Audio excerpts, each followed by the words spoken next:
आज बहुत इंटरेस्टिंग कथा मुझे सब ऑब्जेक्ट करे बट जो देखे पेरेंट्स मैंने छुआ को धरिक आसती मेचे कला मार देते छांचुणी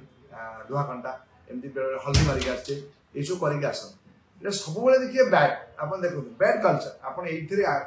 करके छुआ मान बेसी इन्फेक्शन करते बेसी देह खराब कर मुझे गोटे विभिन्न एंगल कहबी आप गोटे स्पिरिचुअल जब आप भाविया आपड़ जब कला मार्च छांचुणी मार्च आप नजर में ईश्वर ठार बोधे लगुच डाणी जो चिरकुणी से गुड़ा बोधे बहुत हायर रे अच्छा आप ईश्वर को विश्वास कर दुनिया किसी विश्वास कर आप यहाँ भी जाना रखा दरकार भगवान चाहिए ताले छुआ भगवान जो चाहिए छुआ सुस्थ रहा भगवान जो न चाहिए छुआ किसी असुविधा थे हम तो आप ये माइंड को पूरा बाहर करूँ माने ये तो मुझे कहि आप घरे जदि व्यवहार होने आप घरे जड़े भी कहीं ईश्वर विश्वासी ना ये गोटे कथा सेकेंड कथा देखो आप जो बाटे जाऊँ गोटे गोलाप फूल देखुं आहा के बढ़िया कहते गोटे खराब जिन देखुं केमती लगुच लगुच सेमती आप छुआ मेचे कला फला मार्थ जब लोक देखे ए केमती करके असना करके यहाँ भल फिलिंग्स लगे ना ओ छुआटा मस्त ये फिलिंग्स सब देखो पॉजिटिव फिलिंग्स पॉजिटिव इफेक्ट ये जब जड़े लोक कहे बढ़िया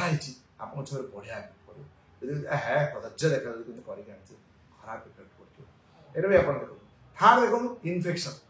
सब सोर्स ऑफ इन्फेक्शन कला गोटे आप देखिए गोटे बटे माध्यम से अठा जिनसा गोटे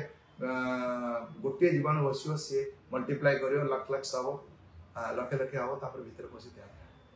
छांचुणी से छांचुणी देखो परिष्कार अपरिष्कार जिन घर बाहर करूँ मैंने जीवाणु बाहर करूँ हाथ में टच करा बेंटर धरिक भी यूज करूँ पुणी हाथ धोया कथा आप छिड़ौन छिड़की लगे दौन छुआ देहरे माँ देहरे पिछड़ा रखुन छुआ तार से हाथ मारे पाटे पूरे आखिर लगे ये सब जिन इनफेक्शन प्रिवेंशन बहुत इंपोर्टेंट आप देखिए आगुरी ये सब बुझु ना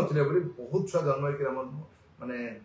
न्यूबर्न अवस्था चल जाए एवं समस्त जागृत है आहरी आम जागृत हवा दरकार और आम जब जागलु अन्य भी जन दरकार समस्त सचेतनता करवा दरकार देखिए आम बहुत बढ़िया सुस्थ शिशु बन पारे।